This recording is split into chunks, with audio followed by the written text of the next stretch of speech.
Hi అండి. ఎప్పుడైనా సరే అప్పటికప్పుడు టిఫిన్ తయారు చేయాలనుకున్నప్పుడు ఇలా ఇన్స్టెంట్‌గా అట్లనే వేయండి. చాలా టేస్టీగా ఉంటాయి. అది హెల్తీగా నూనె లేకుండా. దాని తయారీ విధానం చూసేయండి.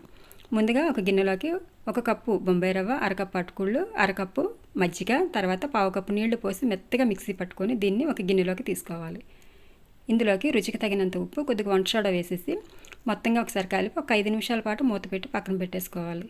ఇప్పుడు స్టవ్ వెలిగించి కళాయి పెట్టి నూనె పోసి అందులోకి వెల్లుల్లి రెమ్మలు, పచ్చిమిర్చి, అల్లం ముక్కలు వేసి వేగిన తర్వాత టమాటా, ఉప్పు, కొత్తిమీర వేసి దగ్గర పడే వరకు మగ్గనిచ్చిన తర్వాత పూర్తిగా చల్లారబెట్టుకొని మిక్సీ గిన్నెలో వేసేసి ఒక స్పూన్ పుట్నాల పప్పు కూడా వేసి మెత్తగా మిక్సీ పట్టేసుకొని పోపు వేసుకోవాలి.